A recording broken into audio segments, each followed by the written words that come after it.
Bem, pessoal, na aula passada, dia 26, nós paramos aqui na página 2. Vamos falar agora sobre os planos de leitura da Bíblia, né?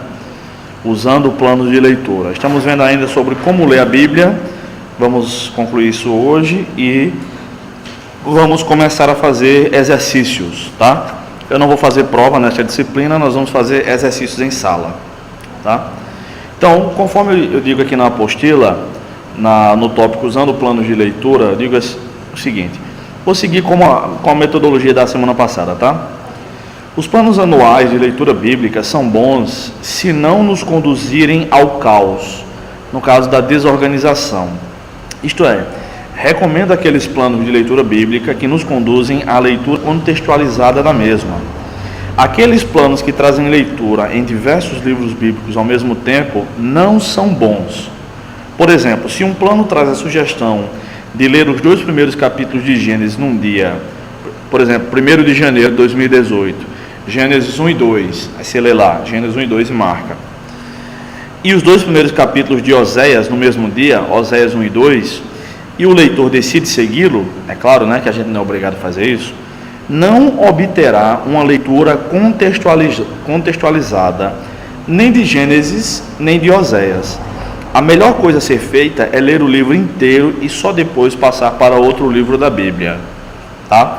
Por exemplo, planos de leitura são bons para a gente ver o que a gente já leu e tal, mas se você ler ao mesmo tempo Oséias e Gênesis, por exemplo, outros 2 livros, você não vai entender a mensagem de um livro integralmente. É muito difícil que isso aconteça, tá? É muito difícil. Nem vai entender o outro, vai misturar as coisas. Quer ver só? Vamos ver 2 passagens bíblicas para que eu possa explicar isso direitinho. Romanos 3:28. Abram aí todas em Romanos 3:28, por favor.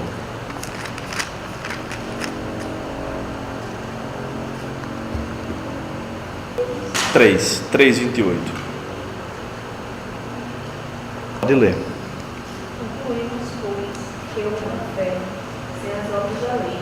Ok, então Paulo está falando aqui sobre a doutrina da salvação em Romanos. Romanos ele fala sobre a justificação pela fé, né? Enfim, de modo geral é esse o tema da carta. Concluímos, pois, que o homem é justificado pela fé sem as obras da lei. Amém? Ok, agora abram em Tiago 2:24. Digamos que o camarada decide ler ao mesmo tempo Romanos e Tiago. E ele lê 3:28 de Romanos. No mesmo dia ele lê Tiago 2:24. Verificar se é uma pessoa justificada por obras e não somente pela fé. Ele vai deixar lá a pessoa. E aí o cara fica perdido. Deixa ela ler. Chegou alguém ali, Adenir? Tá não. Daniel fechou.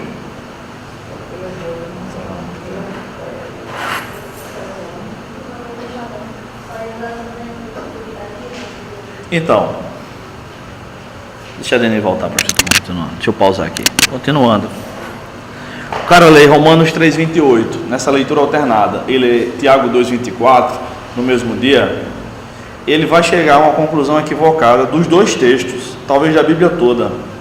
Que a Bíblia tem contradições, mas um texto, por exemplo, a palavra fé não significa a mesma coisa em toda a Bíblia.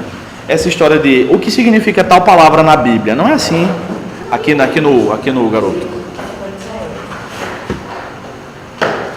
O que significa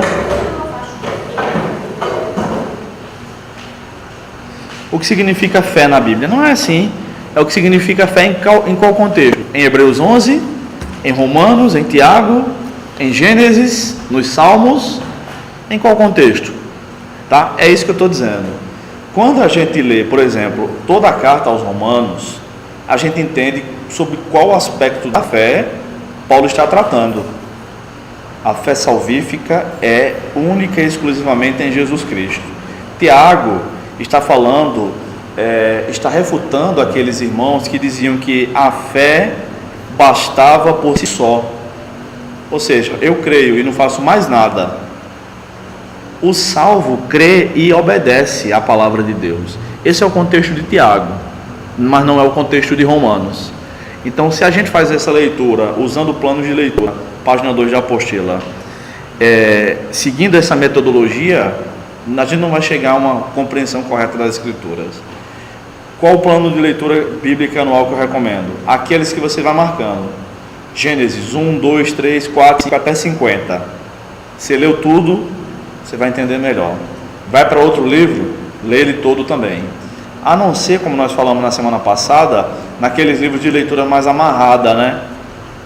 Levítico, Números, alguns dos profetas. Aí sim, você pode até lendo um salmo ou outro para você não deixar de ler tantos capítulos num dia. Não é o ideal, mesmo assim não é o ideal, mas é uma dica para não desestimular a leitura. Outra coisa, eu cresci na igreja vendo as pessoas recomendarem o Evangelho de João como o primeiro livro a ser lido pelo novo convertido. Jamais faço isso.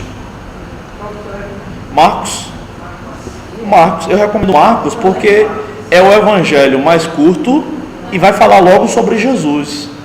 Não tem as complicações teológicas que João tem. Imagina para um cara que não sabe nada sobre Jesus, ele começa a ler.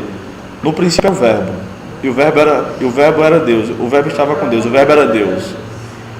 Ele fez todas as coisas, nada do que foi feito sem ele se fez. É o quê?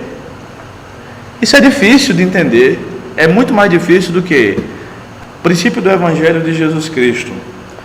Apareceu João Batista pregando no deserto, e ele disse, arrependei-vos e crede no Evangelho. Estou resumindo aqui, Marcos 1, né? É muito mais fácil entender Marcos, tá? Então, a gente precisa ter cuidado com esses planos de leitura.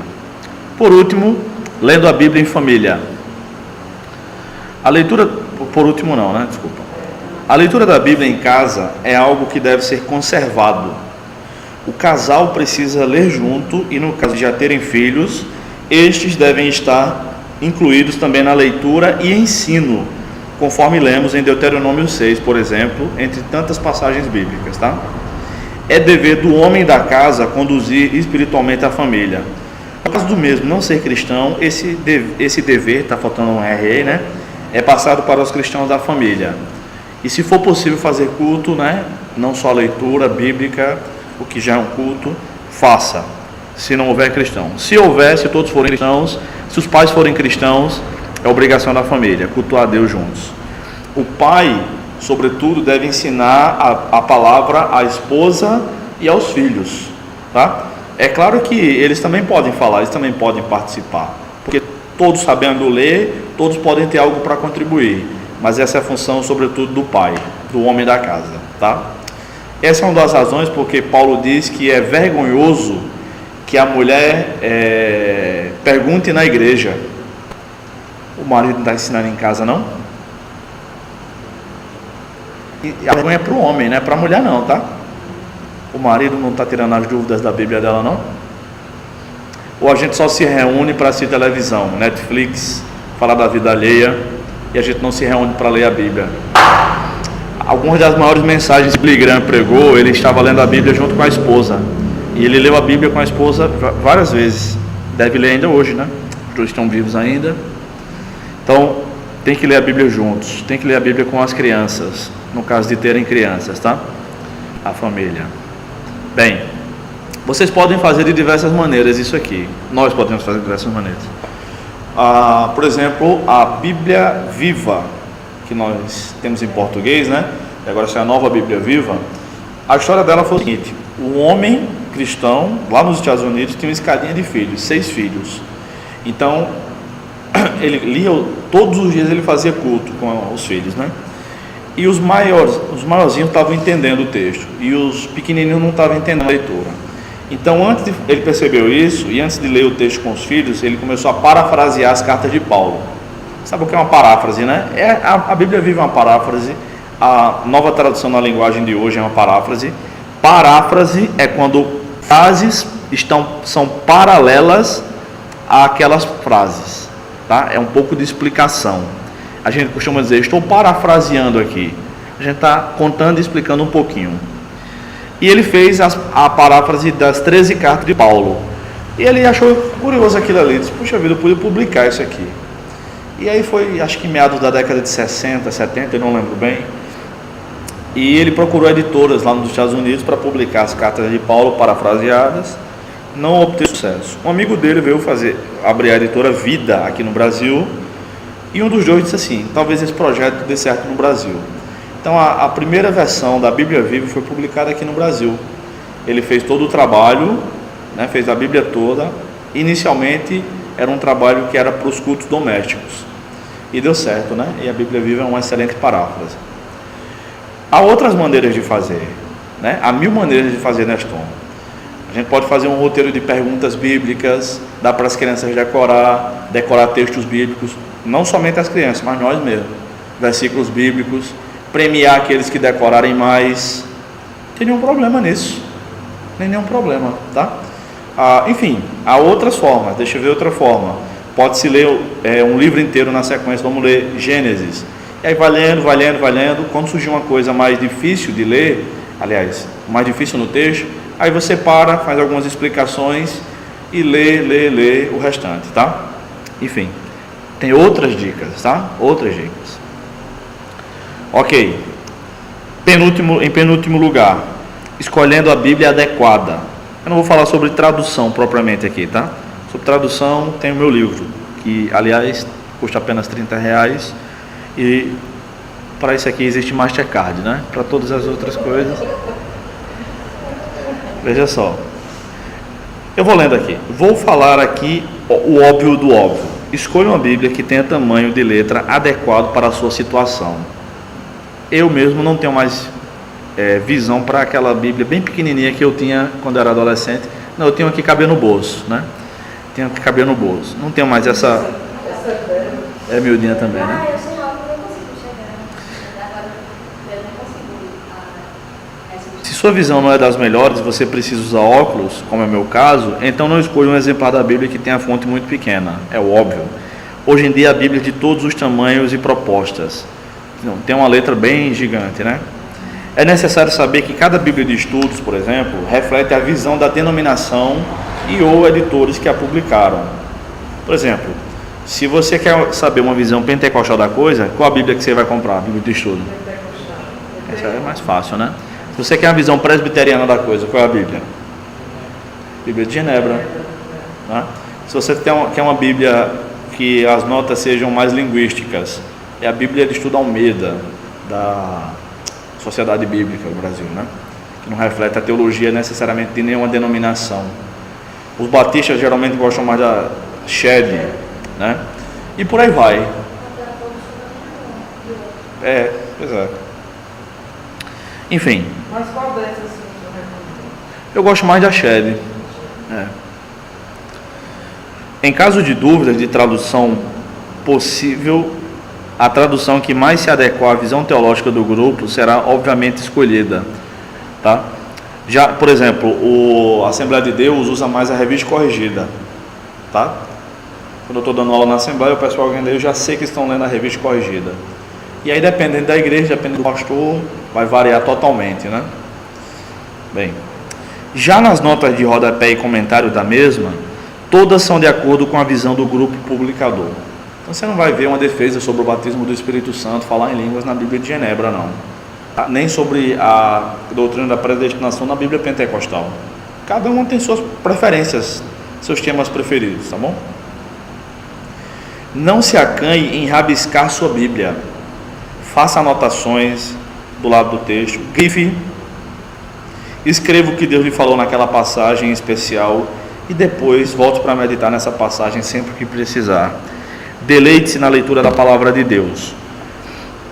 A doutora Barbara Burns, que trabalha conosco na Juvep, ela está escrevendo um livro aí devocional só com base nos escritos que ela fez nas margens das Bíblias que ela usou ao longo dos anos. Ela está quase octogenária, né?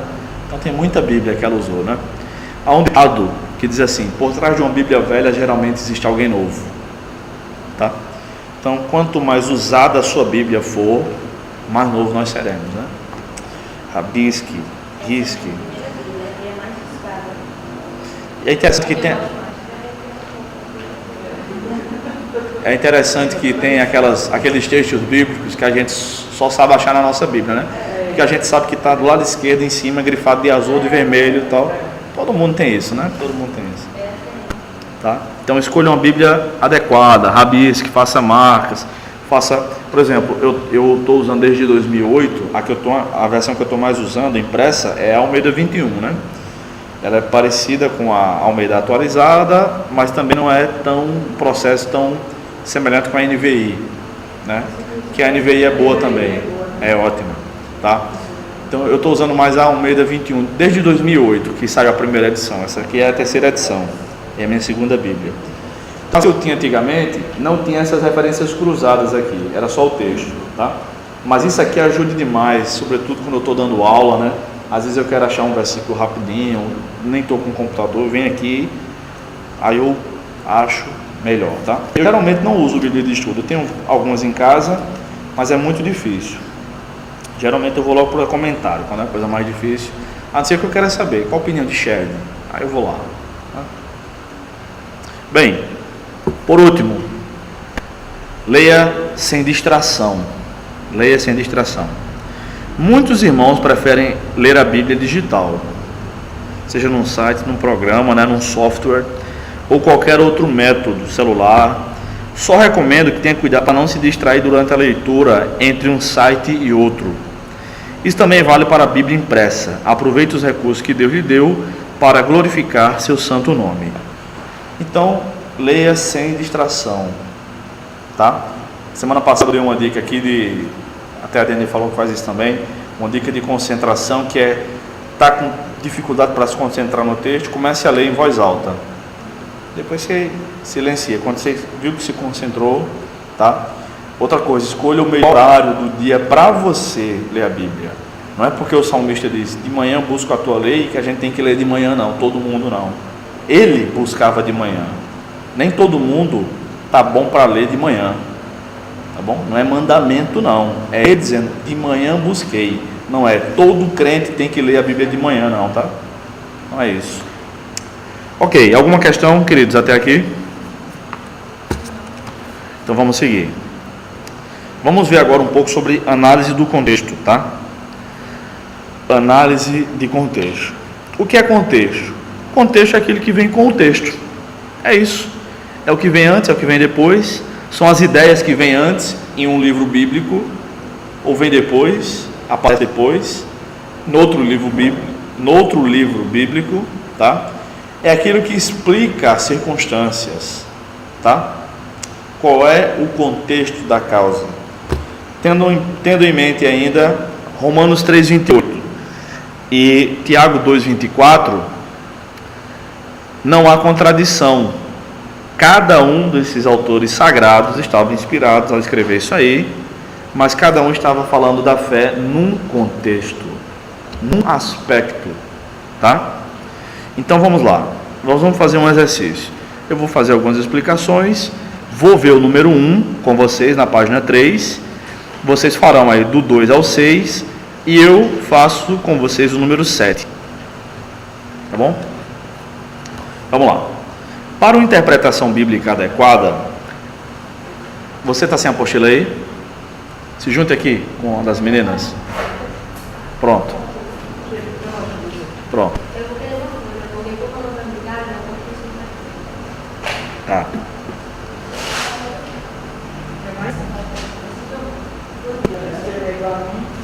Hã?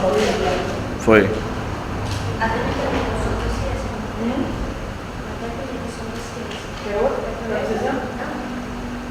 Vamos lá.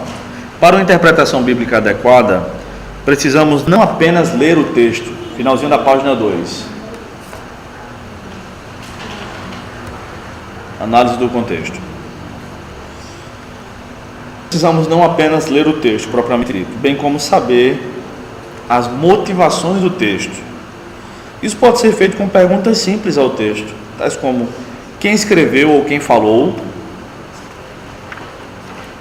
por que escreveu ou falou sobre quais circunstâncias, qual é a motivação dessa pessoa, o que era que tinha de interesse por trás para ela falar isso. Aí a gente fica sabendo se ela estava dizendo a verdade ou se é uma mentira ali. Essa pessoa é confiável ou essa pessoa é mentirosa? Sua percepção está de acordo com o todo das Escrituras ou ela está falando aquilo a partir de uma percepção distorcida de Deus? Se ela chama Deus de injusto, está correto? O que é que a Bíblia diz sobre Deus? Tá? Por exemplo, nos nossos debates bíblico-teológicos, nós geralmente dizemos assim, mas como é que está escrito? Olha, aqui diz assim, morreu, então morreu, se morreu, acabou. Opa, peraí. Ou dormiu, por exemplo, né? Dormir é dormir não é morrer. Será que não deve ser interpretado aquilo ali de maneira figurada? Por exemplo, todos os que dormiram no Senhor, né? Ou 1 Coríntios 11, por causa da irreverência na ceia, alguns estavam doentes e outros já dormiam. Dormiam por quê? Porque o culto da ceia era muito tarde, é? Ou dormir ali é um eufemismo, um abrandamento da linguagem para morrer. O que é que o contexto sugere ali? Que algumas pessoas estavam sendo punidas, algumas com doença e outras com a própria vida, por causa da irreverência na ceia. Então não basta saber o que está escrito. Está escrito dormiu, mas aquele dormiu ali não é literal, ou seja, não é da letra, não significa exatamente o que está escrito. Literal é exatamente o que está escrito, tá? Muitas vezes a gente está usando cada vez mais a expressão literalmente de forma errada, tá? Por exemplo, alguém está muito cansado, aí adormece e no outro dia, quando se encontra com um amigo e tal, diz, rapaz, ontem eu estava muito cansado, eu literalmente morri. Literalmente morri, como é que está falando comigo agora? É de paz? Então, morreu, mas não literalmente. Eu morri, opa, aí está certo. Porque não é literalmente, é uma figura de linguagem. Ela quer dizer que ela foi como se ela tivesse morrido, ela apagou, desmaiou, mas também não desmaiou, ela dormiu profundamente, né? Se alguém diz assim, professor, eu estou literalmente pendurado na sua matéria, sabe o que é que eu imagino? Eu imagino a minha matéria, o que é? O meu corpo. A minha matéria sou eu, não é o conteúdo que eu estou ensinando, porque ele falou literalmente, né?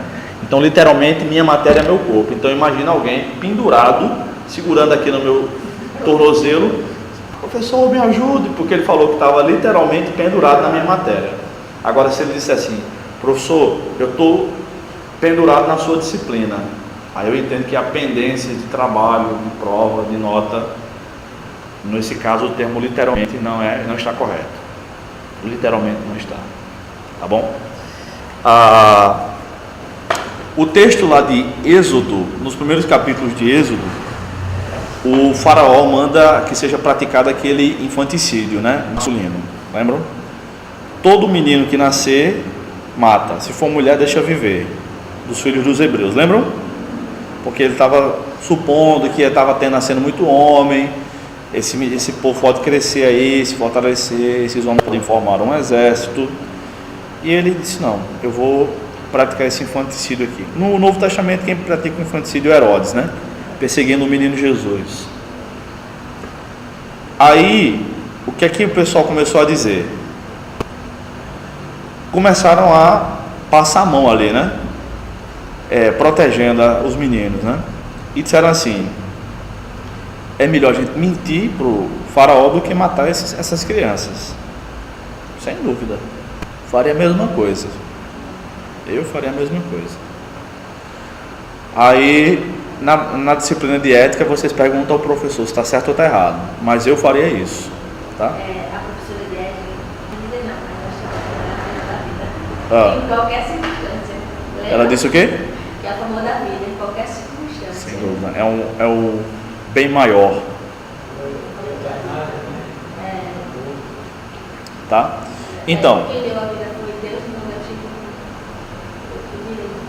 Ele que tem, só ele. Então veja só. Aí disseram o seguinte, que as mulheres hebreias eram muito fortes.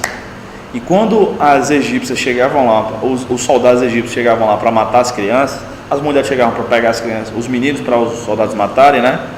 Elas já tinham dado uma luz e escondiam o menino. E dava a luz sozinha as mulheres hebreias. Isso é uma verdade ou uma mentira? A senhora tem filho? Bom, você também tem, né? Você não tem filho, né? E vocês não são mulheres. Vocês duas têm mais autoridade para responder essa pergunta aqui. Essa informação é verdadeira ou é mentira? Ou é mentirosa?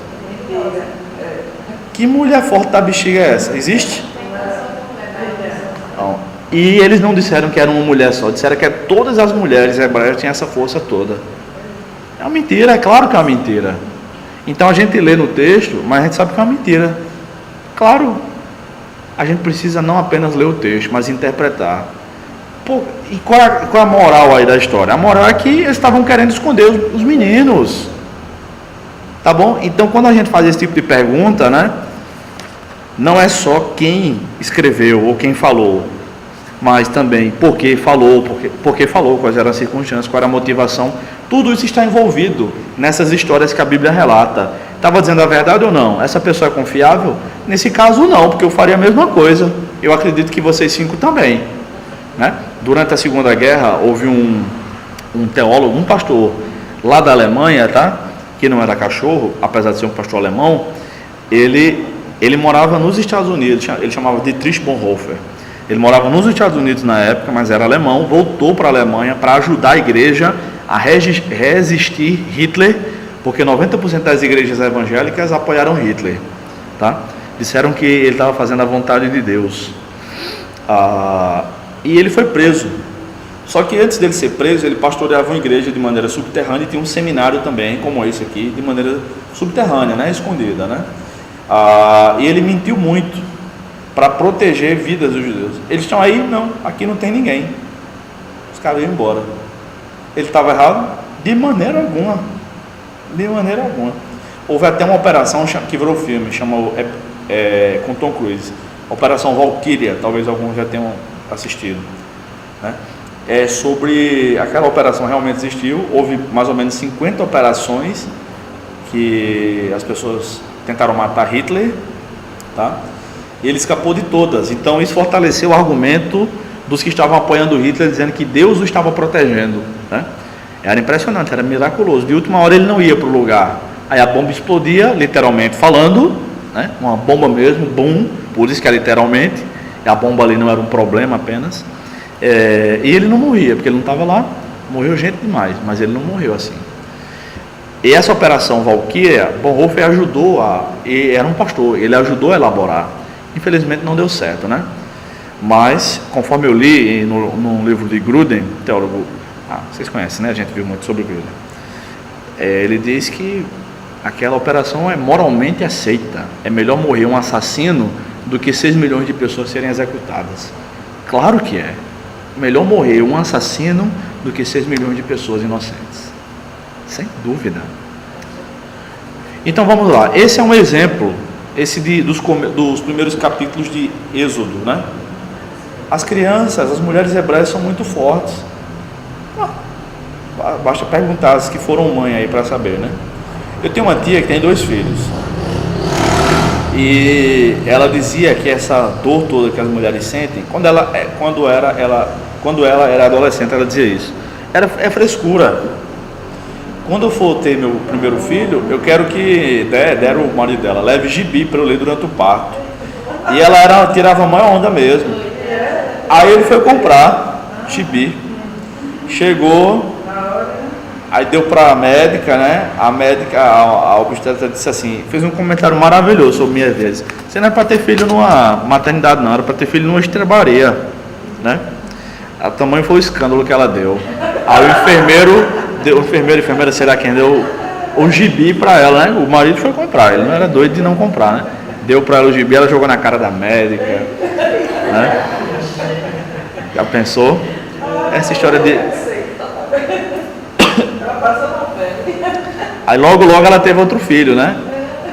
Tem um filho que é 10 meses de distância, né? De um para o outro. 10 meses. No final eu não brincava em serviço, não. Agora ele continuando.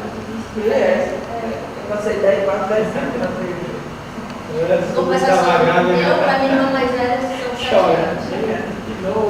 Eita. Então vamos lá. Abram aí, por favor, nesse texto de João 10. Mas isso é um exercício parecido com esse, que o professor Foi? É bom que vocês já sabem, né? Vou cobrar mais agora alto de vocês. E a culpa é de Adeni, tá? Não, a gente ouviu. E a culpa é dela, viu? Vamos lá.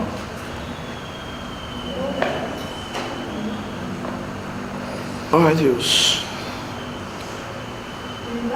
Vou lendo e vou fazendo explicações aqui, tá? Eu vou ler logo, vamos ler logo o versículo 10, né? Depois a gente volta para o 1. O ladrão vem somente para roubar, matar e destruir. Porque a pergunta é sobre o 10. Eu vim para que tenham vida e a tenham com plenitude ou abundância, dá no mesmo. Geralmente tem sido dito que este ladrão aí é o diabo, né? E eu já vi até gente dizendo que a função dele é uma função tríplice. Já vi muita gente citando. Você sabe que o diabo vem só para roubar, matar e destruir, né? Aí eu digo assim, quando eu tenho pouco tempo, né? Ele faz mais coisa ainda. Mas não estou concordando que esse texto aqui é que diz isso não, tá? Porque nesse texto não é o diabo. Eu vou mostrar por quê.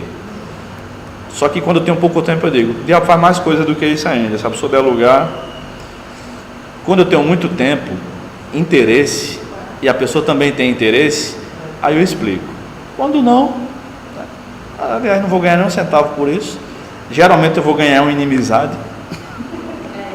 Aí eu fico na minha. Eu já tenho tanto inimigo, meu Deus. Nem queria. Vamos ler a partir do versículo 1, tá? Verdade, em verdade vos digo.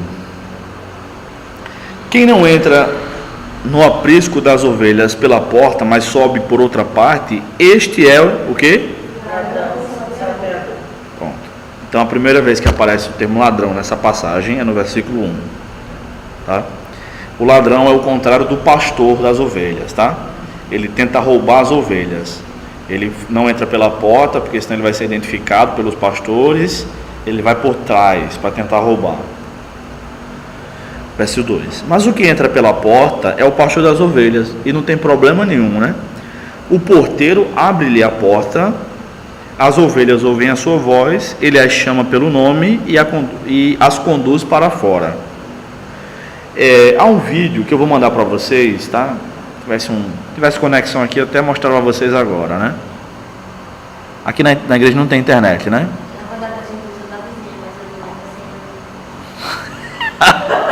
Estou gravando isso aqui, viu?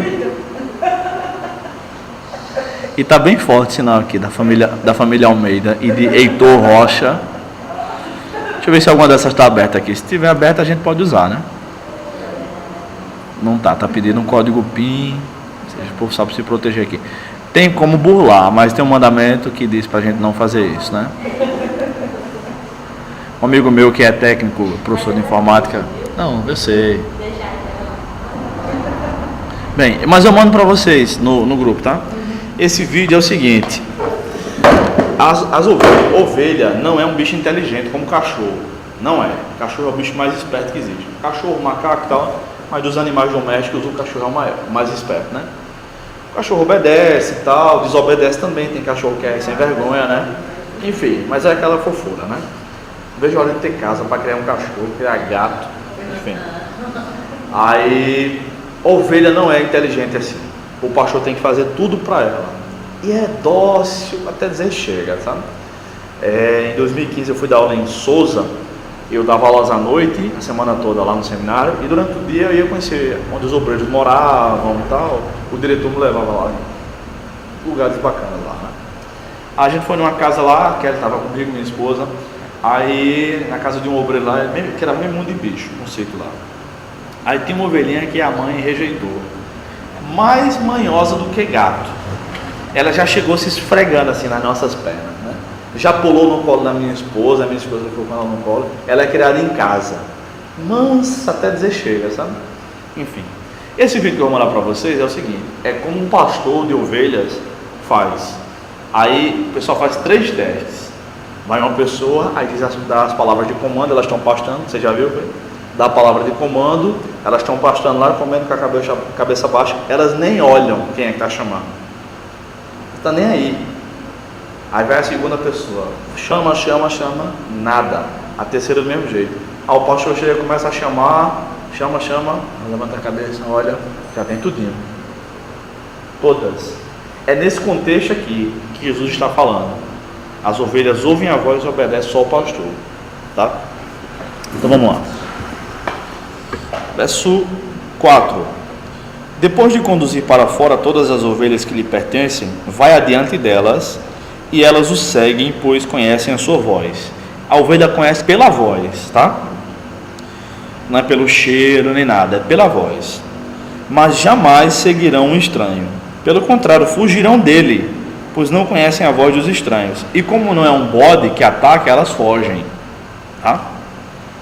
Jesus apresentou-lhes essa comparação, essa parábola, mas eles não entenderam o que lhes dizia. Ou seja, nós somos ovelha mesmo, né? Que uma explicação tão clara dessa, naquele contexto, eles ainda não entenderam. É ovelha mesmo, né? Então Jesus voltou a falar-lhes: em verdade vos digo, eu sou a porta das ovelhas. E aí Jesus vai interpretando: todos os que vieram antes de mim são ladrões e salteadores. Opa, segunda vez que aparece a palavra aí, ladrão. Mas as ovelhas não os ouviram. Eu sou a porta. Se alguém entrar por mim, será salvo. Entrará e sairá, e achará pastagem. E aí sim, o ladrão vem somente para roubar, matar e destruir. Eu vim para que tenham vida e a tenham com abundância. Porque ele leva as ovelhas para pastar. Ele pastoreia, então elas têm vida. Elas comem a grama, comem o pasto, elas bebem água, então assim elas têm vida. Elas não são roubadas. Eu sou o bom pastor, não é o Valdemiro que é o bom pastor, é Jesus. O bom pastor dá vida pelas ovelhas, ou seja, ele está disposto a morrer se for o caso. Não foi o que Davi fez? Quem é que tem coragem de lutar com o leão? Com o urso? Eu também tenho. Entendeu? O pastor é aquele que está disponível a lutar com o que for preciso para não deixar matar as ovelhas, porque as ovelhas são frágeis. Jesus não apenas estava disponível, como ele sabia que ia literalmente dar a sua vida por nós. Enfim, tá? Então vejam, esse ladrão é aquele que tenta enganar as ovelhas. As ovelhas aqui representam o povo de Deus. Quem tenta enganar as ovelhas, que é chamado aqui de 3 vezes nessa passagem de ladrão, são os falsos mestres de Israel. Todos aqueles que vieram, versículo 8, antes de Jesus, esses são ladrões e assaltantes, ou ladrões e salteadores, né? Aqueles que se diziam enviados de Deus, mas não eram. E as verdadeiras ovelhas não o seguiram, mas quando Jesus chegou, elas seguiram Jesus. Então o ladrão aqui não é o diabo, e eu não estou defendendo o diabo, eu estou defendendo o texto bíblico. Não estou dizendo que o diabo é bom, eu estou dizendo o que Jesus explicou. Pelo contrário, eu estou explicando as palavras de Jesus. Tá bom? Agora o diabo rouba, mata, destrói, faz muito mais, mas não é disso que o texto está falando. Esse aqui não é o diabo, são as pessoas que o diabo usa. É diferente. Alguma questão, queridos?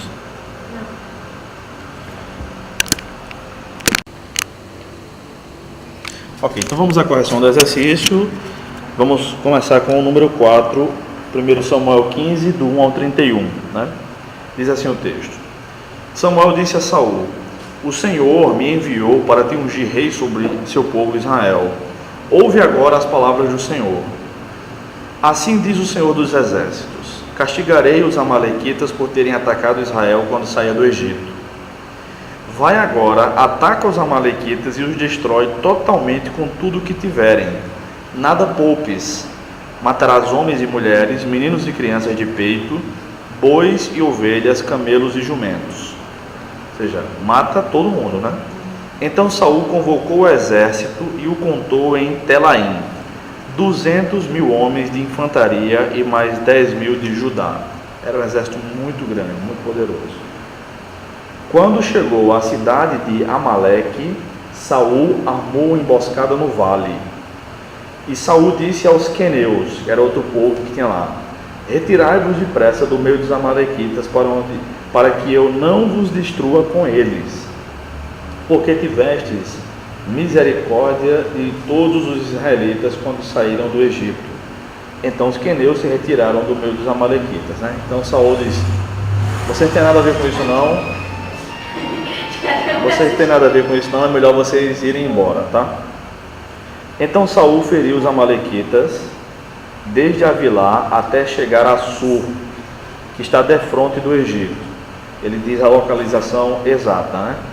E capturou vivo Agag, rei dos amalequitas, mas destruiu todo o povo ao fio da espada. Entretanto, Saul e o povo, a decisão foi dele, tá? Ele era o rei, o que quer que acontecesse, a decisão era dele. Então, entretanto, Saul e o povo pouparam Agag, como também o melhor das ovelhas, dos bois e dos animais gordos, e os cordeiros, e tudo que era bom. Eles não os quiseram destruir totalmente, mas destruíram por completo tudo que era inútil e desprezível. O que foi que Deus mandou eles fazer? Ele desobedeceu, né? Foi ele, o texto diz claro que foi ele. Então a palavra do Senhor veio a Samuel dizendo: Samuel era profeta, era sacerdote e era juiz. Ele é o último dos juízes. E está se instaurando agora em Israel a monarquia, tá? Saul é o primeiro rei. Versículo 10, Deus falando por meio de Samuel: arrependo-me de ter posto Saul como rei, pois deixou de me seguir e não executou as minhas palavras. Então Deus já diz logo, ele me desobedeceu. Então Samuel ficou indignado e clamou ao Senhor a noite toda. Samuel levantou-se de madrugada para encontrar-se com Saul, e disseram a Samuel: Saul já foi ao Carmelo, levantou uma coluna para si e voltou, descendo para Gilgal. Quando Samuel se encontrou com Saul, este lhe disse: olha a cara de pau de Saul, como se tu tivesse bom, tu tivesse bem. Bendito do Senhor sejas tu. O cara conhece uma pessoa falsa quando ela chega ali elogiando, né? Só chega assim: mas você é uma autarquia. Conhece coxinha e doquinha? Pronto, desse jeito aí foi Saul. Já executei a palavra do Senhor. Na mente de Saul, ele tinha obedecido a Deus, mas ele não tinha obedecido a Deus, porque Deus não aceita metade. Então Samuel perguntou: que quer dizer este balido de ovelhas que me chega aos ouvidos e o mugido de bois que ouço? Ou seja, se você executou a palavra de Deus, que é isso que eu estou ouvindo aí, esses bois e essas ovelhas? Saul respondeu: trouxeram, joga a culpa para o povo, síndrome de Adão. A mulher que tu me deste foi que me deu de comer, a mulher foi a serpente, cada um foi jogando a culpa para o outro. Saul fez a mesma coisa. Nós fazemos a mesma coisa, geralmente queremos jogar a culpa do nosso erro, do nosso pecado para o outro. Ele joga para o povo, para o exército, nem diz quem foi. Trouxeram dos amalequitas, porque o exército, aí agora ele identifica que foi o exército, guardou o melhor das ovelhas e dos bois para oferecer ao Senhor teu Deus, porém destruímos o resto totalmente. A ideia de que eu tenho uma concepção melhor para o reino do que o próprio Deus, né? Saul se julgou melhor do que Deus aí, mais esperto. Então Samuel disse a Saul: espera e te direi o que o Senhor me disse essa noite. E o que foi que ele disse? Foi no versículo 11, né? Deus estava indignado.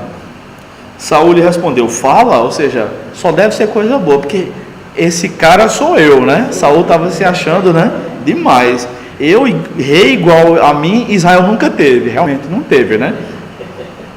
Então Samuel prosseguiu: embora consideres a ti mesmo pequeno, não foste colocado como líder das tribos de Israel, porque Saul havia se considerado incompetente, né, quando Samuel foi ungí-lo rei. O Senhor te ungiu rei sobre Israel, e o Senhor te enviou nessa missão e disse: vai e destrói totalmente esses pecadores, os amalequitas, luta contra eles até que sejam exterminados. Por que não obedeceste ao Senhor, mas te lançaste sobre o despojo, que é o que resta da guerra, né? E fizeste o que era mal diante do Senhor? Então Saul respondeu a Samuel: pelo contrário, eu obedeci ao Senhor e cumpri a tarefa para a qual me enviou. Eu trouxe Agag, rei dos amalequitas, e destruí por completo os amalequitas. Mas o exército, não eu, mas o exército, tá? Tomou ovelhas e bois do despojo, o melhor do anátema, para sacrificá-lo ao Senhor teu Deus em Gilgal. Ele insiste em dizer que está em obediência, não está em pecado. O pecador endurece o coração, mesmo quando ele é confrontado uma vez, duas vezes. Foi assim conosco, foi assim com Saul também. Mas Samuel disse: por acaso o Senhor tem tanto prazer em holocaustos e sacrifícios, quanto em que se obedeça à sua voz? Ou seja, se Deus quisesse, Saul, que aqueles animais melhores fossem sacrificados, ele tinha dito. Ele quer que obedeça, se obedecesse. Onde é? Versículo 22. Ok. Obedecer é melhor que oferecer sacrifícios, e o atender melhor que a gordura de carneiros. É como aquele filho que dá aquele belo presente no dia das mães, mas passa o resto do ano desobedecendo a mãe. Quando eu era criança e adolescente, eu não tinha condições de dar. Se você tem como esperar mais 2 minutos, eu concluo. Quando eu era criança e adolescente, eu não tinha condições de dar um presente à minha mãe, por exemplo, dia das mães. Mas ela dizia todo ano: meu filho, o que me interessa é que você seja obediente o ano todo. Você não me faça passar vergonha. É mais ou menos assim, guardadas as proporções, que Deus quer de nós. Ele quer obediência. Não adianta querer chegar a Deus com agrado, né? Aí Samuel continua dizendo: pois a rebelião é como o pecado de adivinhação, e a obstinação, né, a desobediência, com a maldade da idolatria. Visto que rejeitaste a palavra do Senhor, olha só o que Deus faz com ele, pouca coisa. Ele também te rejeitou como rei. Ele rejeitou a palavra de Deus, ele continuou com o coração endurecido sempre. Aí Saul diz, versículo 24: então Saul disse a Samuel: pequei, pois transgredi a ordem do Senhor e as tuas palavras, porque temi o povo e dei ouvidos à sua voz. Portanto, perdoa agora o meu pecado e volta comigo para que eu adore o Senhor. Ele diz que pecou, só que ele não diz: eu me arrependo, o que é que eu devo fazer? Ele já vai dando a ordem. Tá certo, eu pequei mesmo. Então vamos lá. Mas vamos lá então, vamos lá, tá? Mas Samuel disse a Saul: não voltarei contigo, porque rejeitaste a palavra do Senhor, ele te rejeitou como rei de Israel. Quando Samuel se virou para sair, Saul agarrou pela barra da capa, né, porque eles usavam isso, e esta se rasgou. Samuel aproveitou para mandar recado ali mesmo. Então Samuel lhe disse: hoje o Senhor rasgou de ti o reino de Israel e o deu ao teu próximo, que é melhor do que tu, Davi. Além disso, o glorioso de Israel não mente, nem se arrepende, pois não é homem para que se arrependa. Saul respondeu: pequei, mas honra-me. Mais uma vez, ele não quer fazer o que deve fazer, se humilhar. Ele quer dar ordens.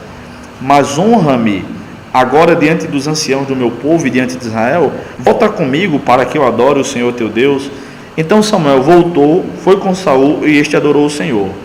Samuel ainda tem misericórdia dele, mas não adianta, tá? Não adianta. Porque ele já tinha rejeitado ele. Pois é, eu vou ler o restante dos versículos, tá? Então Samuel disse: traze-me aqui Agag, rei dos amalequitas.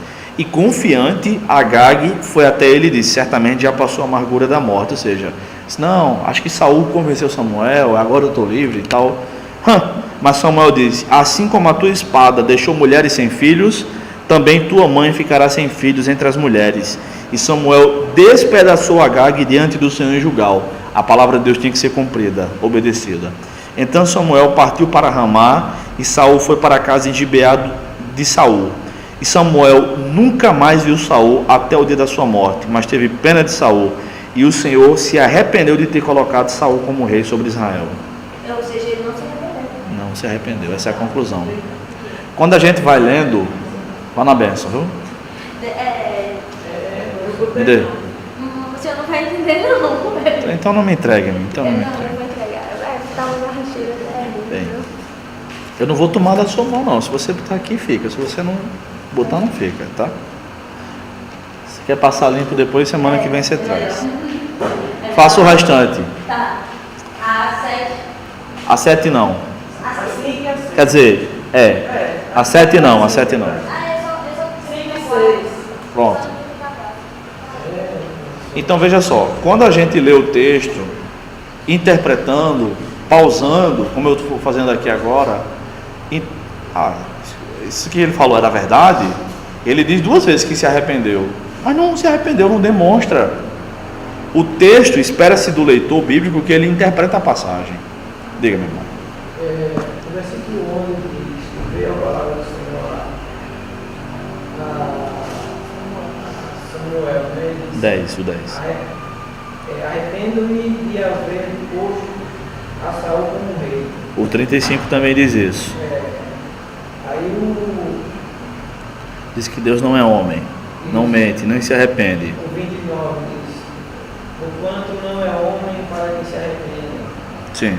Aí novamente ele diz que se arrepende de Deus. Como, digamos assim, a pessoa vier, isso aqui está se contradizendo. Como é que eu explico isso? É a linguagem antropomórfica, né, que nós vimos em teologia. O fato de Deus se arrepender no versículo 11 e no 35, o texto dizer que Deus se arrependeu, é que ele não estava mais feliz com Saul, né? Nós vimos que para que Deus se arrependesse seria preciso que ele não tivesse alguns atributos, como a onisciência, né? Porque o arrependimento pressupõe surpresa. A gente se arrepende quando algo dá errado, a gente não sabe o que vai acontecer e se arrepende. Isso não é possível, Deus sabe de tudo antes. Então o versículo 11 e o versículo 35 estão falando do sentimento de tristeza de Deus, que era como se ele tivesse arrependido. Mas a declaração, vamos dizer assim, a proposição sobre o sentimento de Deus em relação a arrepender-se ou não, é o do versículo 29, que ele não se arrepende porque ele é Deus, entendeu? Mas o texto é escrito de uma maneira figurada aqui, tanto o 11 quanto o 35, que é como se Deus tivesse arrependido. É a linguagem antropomórfica, lembra? Uma das linguagens figuradas, um tipo de linguagem figurada, ok? Bem, vamos parar para tomar uma aguinha e a gente volta para corrigir os demais, tá bom?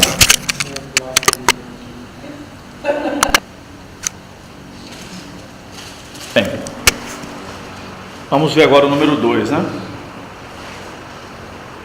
Quantos filhos Abraão teve? Quantos foram? Eu contei 8, e contei 6 homens e 2 mulheres. E agora? E agora? Em Gálatas diz que ele teve 2. É. Em Gênesis diz que foram 8. E agora? Como é que a gente explica isso? O filho aqui é homem ou é o total? Não, total. Então são 8, né? São. E por que lá em Gálatas diz que são 2? Teve aí, eu fui uma pegadinha. Não. Eu também, eu pensei que era. Por isso que eu botei 6 homens e 2 mulheres. Porque. Certo. Como é que a gente explica então? Porque essa aqui era uma concubina, era aí Mas que dura lá a esposa dele? outro casamento. Ele teve 2. Teve 2 uma escrava e uma livre. Casamento, aí tem mais. Eu entendi isso, mas por que Paulo diz que ele tem 2? Se na verdade foram 8. Acho que os 2 que ele fala ali é os que seriam legítimos da promessa. Não, Ismael não é da promessa. não. Da promessa é só Isaac.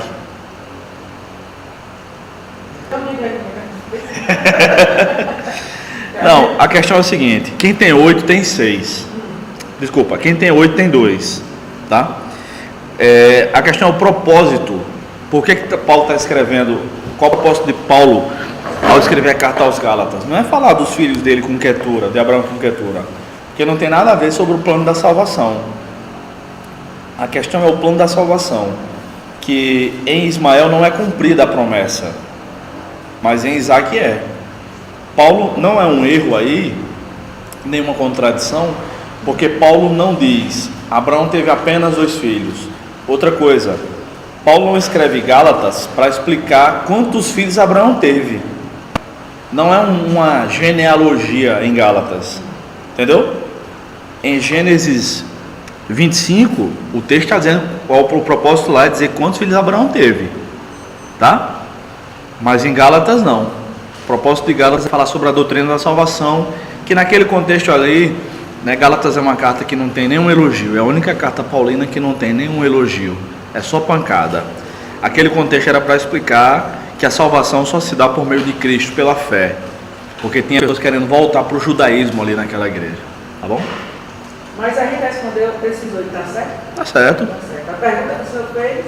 Tá certo. Teve 8. Né? Aí ele traz a questão de Isaac e Ismael, como lá de Adão até Cristo, e de Cristo até em diante, né? A questão é que... A salvação, como, digamos assim, ele fala de Ismael como a antiga aliança, digamos assim. Não é isso não.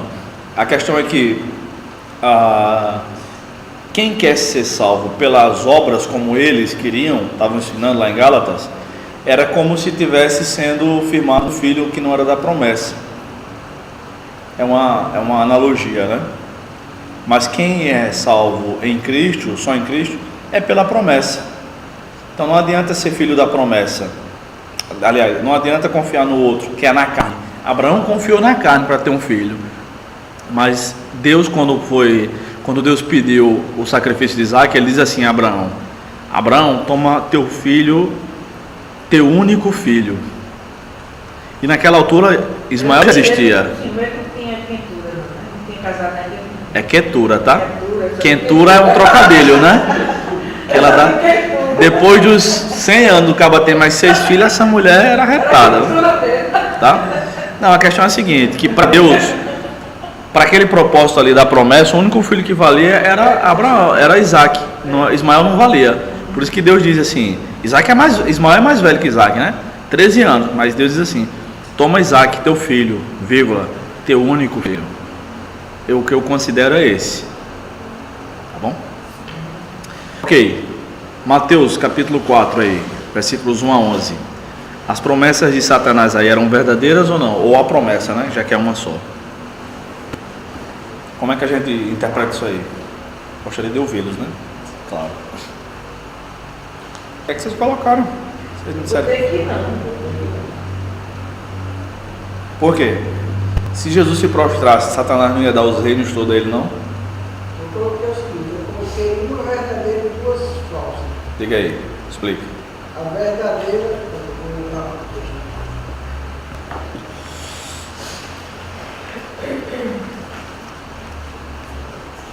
Boa noite.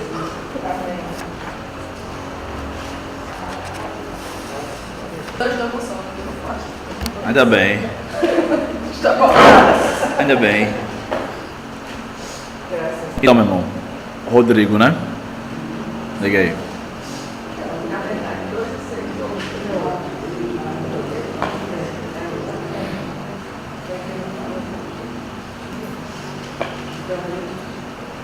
Vocês, demais.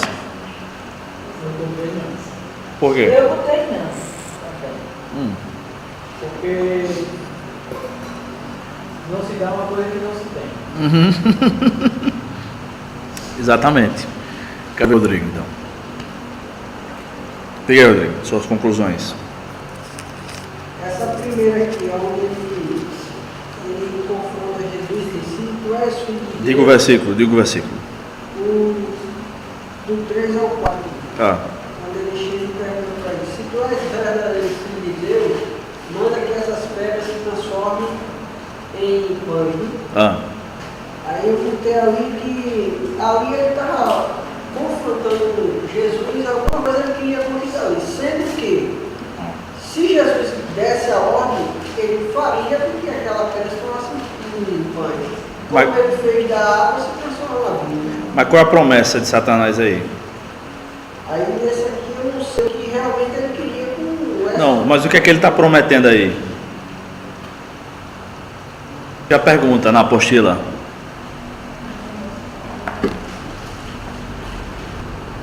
Já pergunta. Se as promessas de Satanás eram verdadeiras. Certo. Qual é a promessa aí nesse caso? As promessas não eram verdadeiras. Não, eu quero saber qual era a promessa. Nesse caso. Nesse caso, não, uma promessa aí não tem nenhuma promessa no versículo 3 e 4, tá bom? Então aqui não é uma promessa. Aqui é um desafio que ele faz com Jesus. Ele não está prometendo nada a Jesus. Aí quem transformaria pedras em pães não era Satanás, era o próprio Jesus, tá bom? Não tem promessa aí, tá? A gente errou, né? Não. A gente botou não. Não, peraí. Escute direito. Eu estou dizendo que no versículo 3 e 4 não tem promessa nenhuma. Porque ele falou que teria 3 promessas. Acho que a promessa está no 9, né? A promessa está no 9. Isso e tudo te darei. 3 são as tentações, não promessas. Tá? Ok. Então, é verdadeiro ou não? Não. Qual é a resposta? Por que não?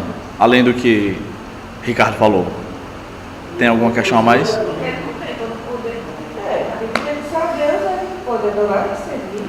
A gente sabe que Satanás está mentindo nesse caso por causa de outras passagens bíblicas. Não é isso? Ninguém pode fazer doutrina em cima das palavras de Satanás, porque ele é mentiroso, ele é pai da mentira e tal. Então, por exemplo, o Salmo 24:1 diz assim: do Senhor é a terra e a sua plenitude, o mundo e os que nele habitam. E em muitos outros trechos, vocês podem recordar aí, a Bíblia diz que todas as coisas são de Deus. Aonde mais? Romanos 11. Tá bom? Mas, por exemplo, será que Satanás sempre fala mentira? Abram aí, por favor, em Marcos capítulo 1, os demônios, né, representando aí Satanás. Marcos 1, 23 e 24. Eu vou ler, tá? Havia na sinagoga um homem possesso de um espírito impuro que gritou: que temos nós contigo, Jesus Nazareno? Vieste para destruir-nos? Sei quem tu és, o Santo de Deus. Quantas mentiras Satanás diz aí no versículo 24? É verdadeiro. Nenhuma. Mas a gente não chega à conclusão de que são verdadeiras pelas palavras de Satanás, não. É por outros textos bíblicos, tá bom? Não é isso? A Bíblia não diz que Jesus é Nazareno? Diz que ele vai destruir Satanás um dia? Diz que ele é o Santo de Deus? Tá bom? Então não nas palavras de Satanás, mas no contexto geral da Bíblia. E a gente vai conhecendo toda a Bíblia, a gente vai saber se ele está falando a verdade ou se está mentindo. Ok? Como a menina que tem o espírito de religião. Sim, sim. O que ela fala é verdadeiro. Só que o contexto ali exigia uma atitude apostólica, né, de repreensão, em Atos 16, né, lá em Filipos. Bem lembrado, bem lembrado. Ok, então a conclusão é que Satanás, a promessa, no caso aí eu coloquei no plural, mas é uma só, né? A promessa dele é mentirosa. Acontece, irmãos, que existem muitos crentes que pensam assim. Eu também já pensei assim durante um tempo. Satanás estava prometendo isso aqui em Mateus 4:9. Por quê? Porque a ideia é que Adão, quando pecou, teria dado a liberdade para Satanás reger o universo, porque Paulo diz em 2 Coríntios 5 que ele é o Deus deste século, e o Deus deste século cegou o entendimento dos incrédulos e tudo mais. É uma construção lógica, mas errada. Tá bom? Que todas as coisas pertencem a Satanás, porque o homem pecou. Não. Quando Jesus ressuscitou, quem foi que deu todo o poder e autoridade a ele? Deus, porque é de Deus, não foi Satanás, tá bom? Ok. Alguma questão mais sobre o número 4? 3, aliás. Vamos para o número 5, né? Atos 8. Vocês fizeram? Não. Não fizeram, vocês pararam, né? Ok, então. Não. Vamos lá. Não, são os exercícios em sala mesmo, tá? Vamos lá. Vamos fazer aqui a correção do 5, 6 e 7, né? Simão de fato se converteu ou não? A conclusão que vocês chegaram? Não, nem no final do texto, né? Nem no final. Certo. Agora vamos ler aqui. Atos 8.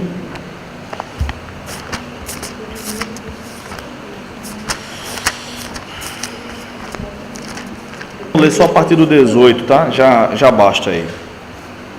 Já acabaram de ler o texto, né? Quando Simão viu que o Espírito Santo era concedido pela imposição das mãos dos apóstolos, ofereceu-lhes dinheiro, dizendo: dai-me também este poder, para que aquele sobre quem eu impuser as mãos receba o Espírito Santo. Simão era um mágico, né? E ele era até então um crente nominal. Quando ele viu aquela, entre aspas, mágica acontecendo, ele disse: essa eu não sei fazer, me ensina a fazer e eu vou te pagar para você me ensinar a fazer isso aí também. Só que, graças a Deus, ele perguntou isso para o apóstolo Pedro, não foi para Edir Macedo, né? Tiraram o dinheiro dele todinho, né, de Macedo. Hoje em dia, não faltaria igreja para receber Simão como membro, né? De Simão é que vem o nome simonia, que é a prática de compra de cargos religiosos, né? Simonia, né? Houve muita simonia na igreja católica, quando alguém comprava o título de bispo para o filho, uma criança de 5, 6 anos. Essa venda, né? Essa comercialização de cargos religiosos chama-se simonia. É um nepotismo religioso, né? Só que não é apenas para os seus parentes, mas para quem dá dinheiro, né? Ou outros favores, outros benefícios. E aí Pedro diz, no versículo 20, né? Que tua prata siga contigo para a destruição, pois pensaste em adquirir com dinheiro o dom de Deus. Na nova tradução na linguagem de hoje diz assim: você vai para o inferno com seu dinheiro. Ele continua dizendo com Simão, né? Pedro continua dizendo com Simão Mago, né?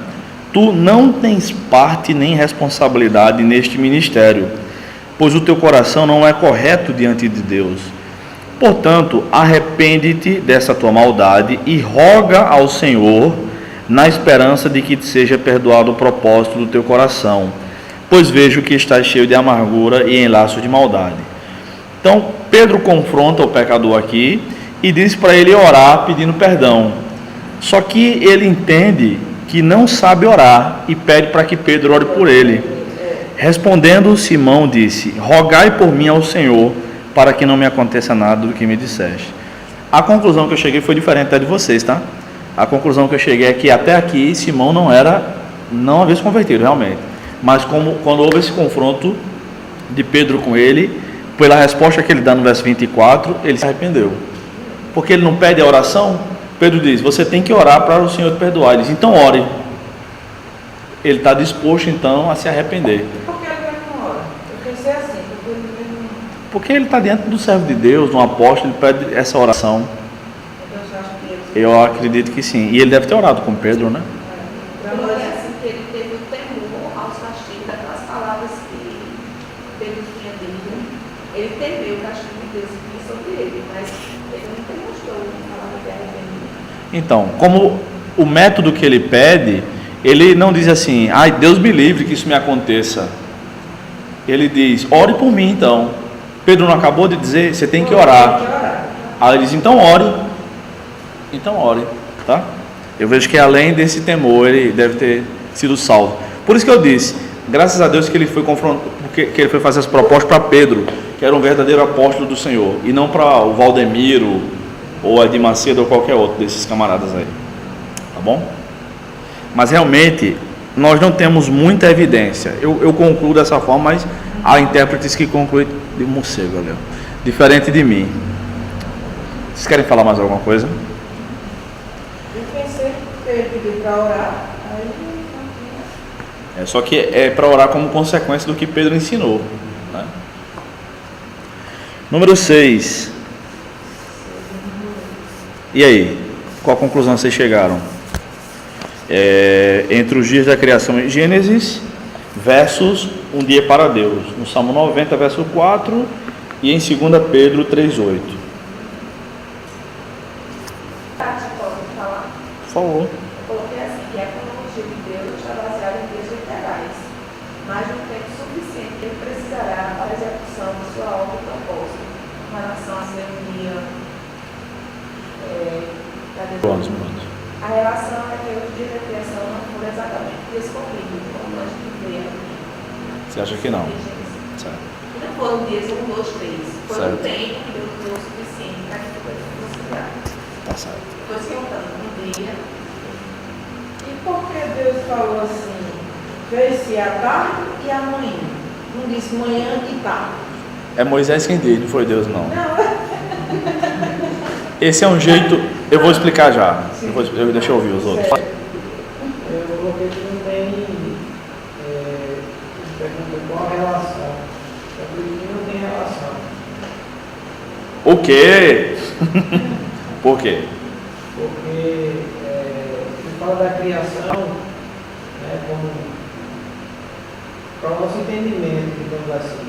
E quando ele coloca a questão que um dia para Deus como 1000 anos é como tem um dia como 1000 anos, então ele diz que não tem distinção de tempo para ele. Sim. No caso, ele é sempre eterno, não tem distinção assim, para ele não tem diferença. Então, conclua, eu não estou entendendo. Você... Explique de novo, por favor. Vamos lá. Tem relação ou não tem? Tá. Não tem relação. Não tem relação. Entendi. Rodrigo, quer falar? Por quê? Aí eu estava querendo concluir isso antes foi explicado. Ou seja, eu lhe atrapalhei, né? Me desculpe aí, viu? Eu não disse que vim para atrapalhar? Aí, um testemunho verdadeiro da eficácia do meu trabalho. Gente, vamos lá. Primeiro, a pergunta de Paulo. Por que o texto diz tarde e manhã e não diz manhã e tarde? Essa é só uma forma do escritor hebraico falar. Ele prefere explicar aí essa questão de maneira poética. Manhã e tarde e não tarde e manhã. Aliás, tarde e manhã e não manhã e tarde. O contrário, né? Desculpa. Tá? Agora vejam só. O contexto, a questão é que realmente não há relação entre os dias de Gênesis e esses outros dias, tá? Vamos ler o Salmo e 2 Pedro. O Salmo 94.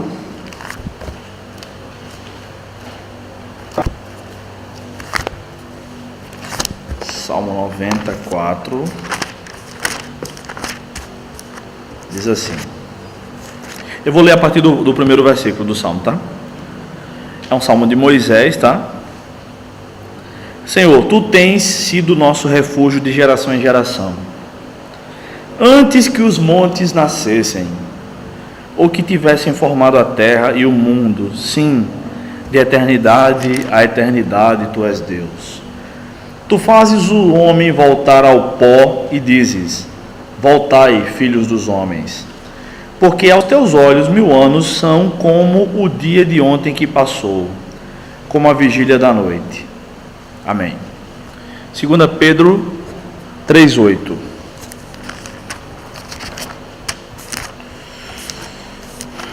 Eu vou ler a partir do 1 também. Amados, esta já é a segunda carta que vos escrevo. Em ambas procuro despertar a vossa mente sincera com lembranças, para que vos recordeis das palavras ditas anteriormente pelos santos profetas e do mandamento do Senhor e Salvador dado por meio de vossos apóstolos. Sabei antes de tudo que nos últimos dias virão zombadores com sua zombaria. Cadê?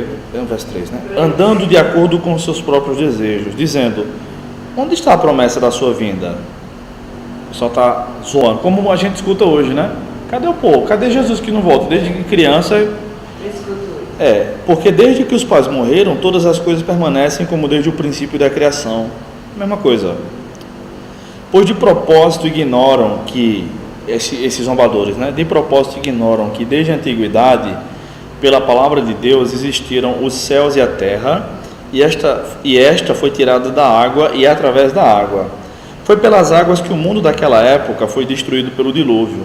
Mas pela mesma palavra, os céus e a terra de agora têm sido guardados para o fogo, reservado para o dia do juízo e da destruição dos homens ímpios. Isso vai acontecer quando? Mas vós, amados, não ignoreis uma coisa: um dia para o Senhor é como 1000 anos, e 1000 anos como um dia. O Senhor não retarda a sua promessa, ainda que alguns a considerem demorada. mas ele é paciente convosco e não quer que ninguém pereça, mas que todos venham se arrepender.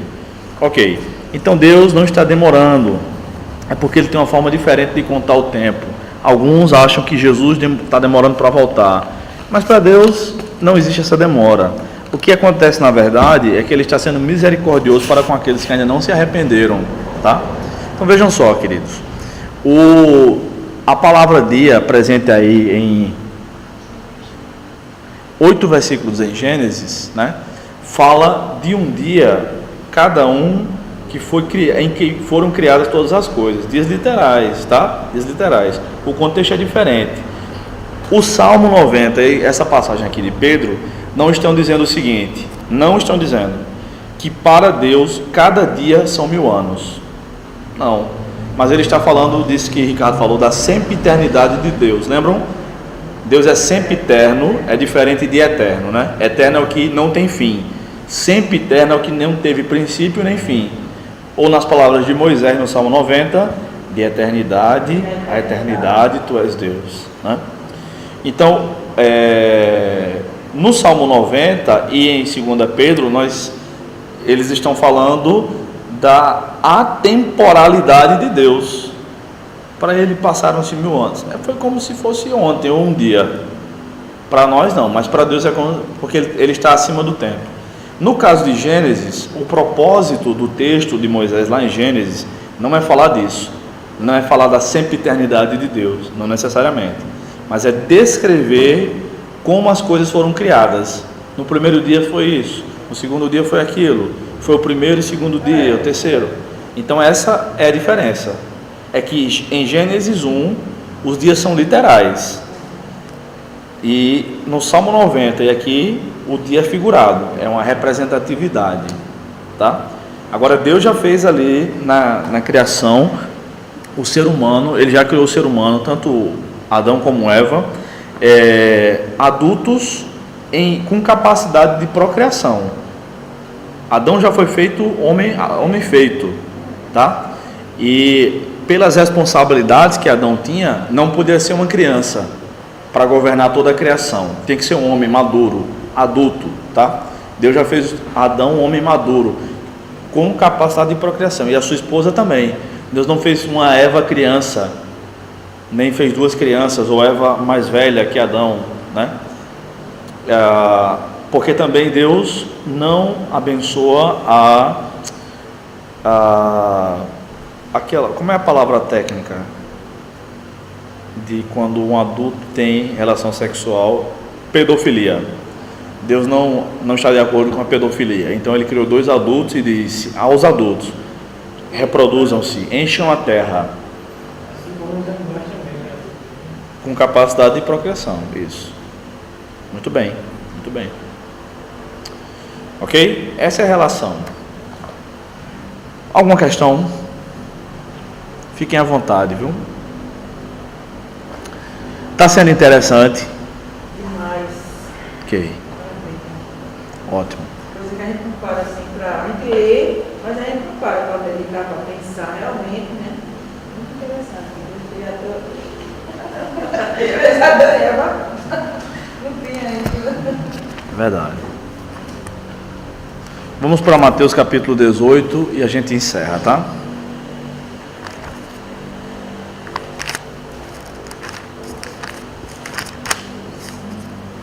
Chegou alguém aí? Hã? Não sei. O vídeo está alto. Bem, Mateus 18, a partir do versículo 15, nós vamos fazer o seguinte. Essa passagem, que começa no versículo 15, ela só termina no 35, no final do capítulo. Apesar de algumas Bíblias dividirem aí o texto, tá errado, tá? É um assunto só, do 15 ao 35. É o mesmo assunto. Então vejam só. Jesus disse assim: se o irmão pecar contra ti, vai a sós com ele e repreende-o. Se te ouvir, ganhaste teu irmão. A gente vê que está em pecado quando lê o primeiro versículo, que a gente diz assim: deixa isso para lá. Está errado. Jesus disse que é para ir contra o cara. esse cara está em pecado, está me chamando de mentiroso, vou deixar isso para lá não. Se for um crente, né? Não, você está errado. Meu irmão, você está pecando contra mim aí, viu? Não pode ser assim não. Não, deixa isso para lá. Nós brasileiros, né? Achamos que somos tipo Saul, né? Melhor do que Deus, né? Tem que ir lá confrontar. Não por nós, mas pelo camarada que está em pecado. Não por nós. No nosso coração deve haver perdão sempre. Tá? Estou dizendo que é fácil? Não estou dizendo que é fácil. Verso 16. Segunda etapa. Mas se ele não te ouvir, leva ainda contigo mais uma ou duas pessoas, para que toda palavra se confirme pela boca de 2 ou 3 testemunhas. Você confrontou o camarada em pecado, ele não se arrependeu, você leva mais 1 ou 2 pessoas, e esse é o padrão do Antigo Testamento, né? Pela boca de 2 ou 3 testemunhas toda palavra será confirmada. A ideia de Deus a estabelecer testemunhas para esse tipo de julgamento é que é mais difícil corromper 2 testemunhas do que corromper uma. Se eu levo uma testemunha só, pode ser meu peixe, meu compadre, não importa o que ele disser, você vai dizer que é o pastor. Quanto mais testemunhas, melhor. Mais dificuldade. A ideia é a transparência aqui, tá? Segunda etapa, né? Verso 17. Se ele se recusar a ouvir as testemunhas, dize-o à igreja. A gente não leva logo o caso de alguém que pecou contra nós na igreja, para a igreja. E esse caso de alguém que peca contra nós não é aquela pessoa que diz assim: eu não achei muito bonita a cor das bolinhas da gravata do pastor. Não, é quem peca efetivamente contra nós, tá? Se não ouvir a primeira nem a segunda vez, leva para a igreja. E se também se recusar a ouvir a igreja, considera-o como o pior tipo de gente que há na sua sociedade, ou seja, gentil e publicano, ou seja, expulso da igreja. Alguém que está em pecado tem que ser expulso da igreja. É a chamada excomunhão ou disciplina. Em verdade vos digo, tudo quanto ligardes na terra terá sido, esse é o tempo verbal, ligado no céu, e tudo quanto desligardes na terra terá sido desligado no céu. Isso é o seguinte: vocês podem fazer isso. Lembram que é um só texto, tá? É um só contexto aqui, não mudou de assunto não. Vocês podem tomar essa decisão como igreja e podem ficar tranquilos que o que vocês decidirem enquanto igreja já é a consequência do que aconteceu no céu. Algumas versões antigas dizem assim: o que ligardes na terra será ligado no céu. Aí diz, será? E tudo que desligardes na terra será desligado no céu. Será, né? E aí? Será? Terá sido. Terá sido? Essas versões aí não estão corretas não, tá? É o contrário. É o contrário. Essa tradução aí dá a ideia do seguinte: você faz aqui e depois leva para o tribunal no céu que eles vão aceitar. Mas é o contrário. A pessoa que for desligada do corpo de Cristo aqui, disciplinada na igreja, ela já foi rejeitada por Deus. Por isso que a gente pode rejeitá-la também. Rejeitar talvez não seja a melhor palavra, tá? Mas só para explicar. Então Jesus disse: pode fazer isso. E ainda vos digo mais. Jesus está explicando com detalhes isso aqui.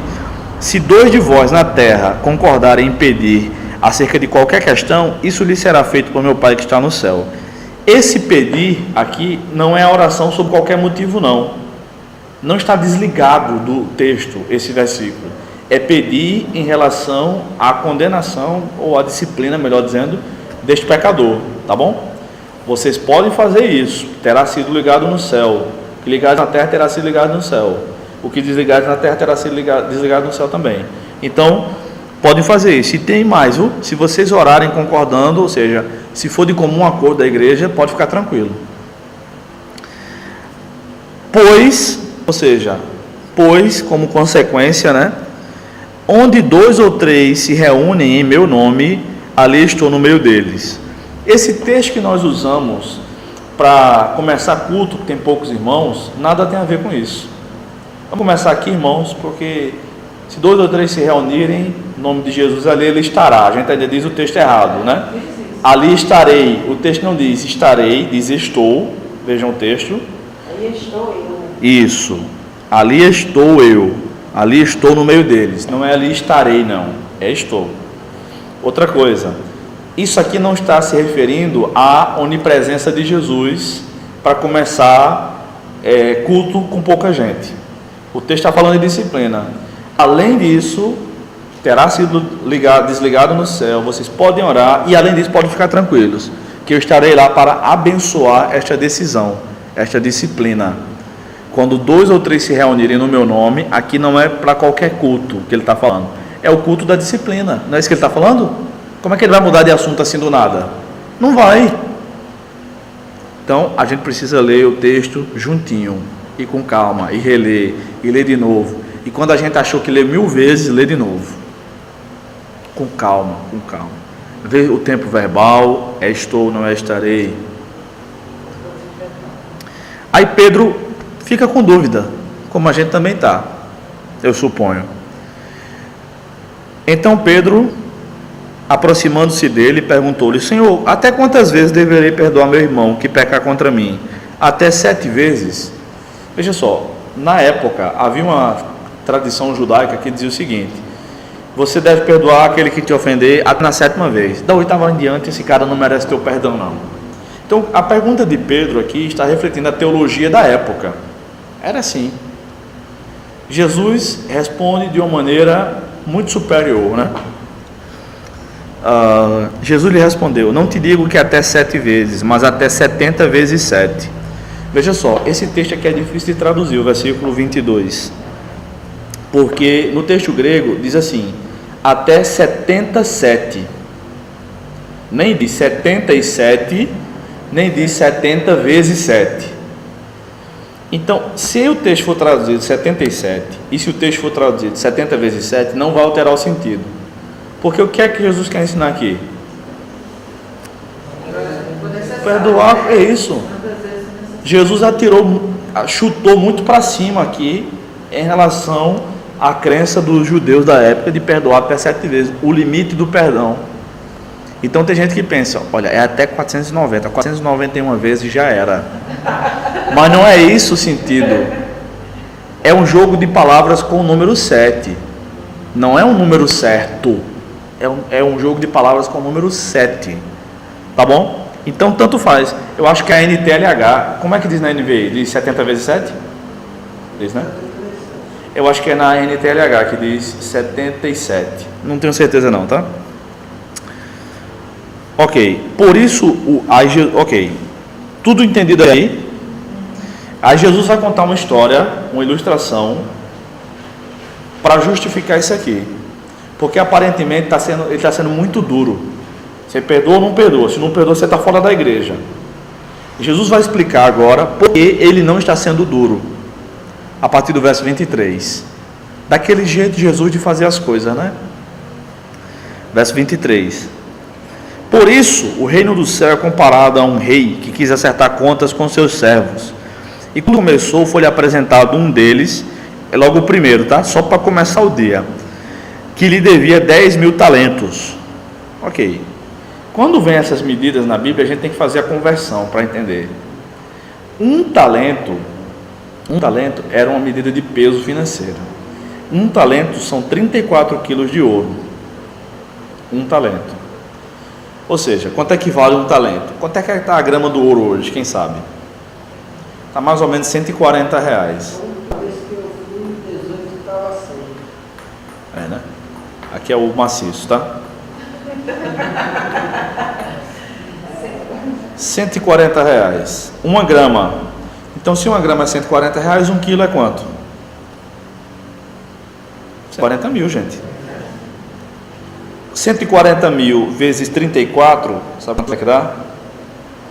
4 bilhões e 700 milhões de reais. Então, um talento são 4 bilhões e 700 milhões de reais. 4 Bilhões. 4,7 bilhões. Um talento, tá? Esse cara devia quantos talentos? 10 mil. Esse dinheiro existe no mundo? Não. Esse cara devia 10.000 vezes 4 bilhões,7. É o primeiro, é para começar o dia, tá? Aí o verso 25 diz assim: mas não tendo com que pagar, seu senhor ordenou que ele, sua mulher, seus filhos e todos os seus bens fossem vendidos para que a dívida fosse paga. Aí eu pergunto, pagaria a conta? Não pagaria.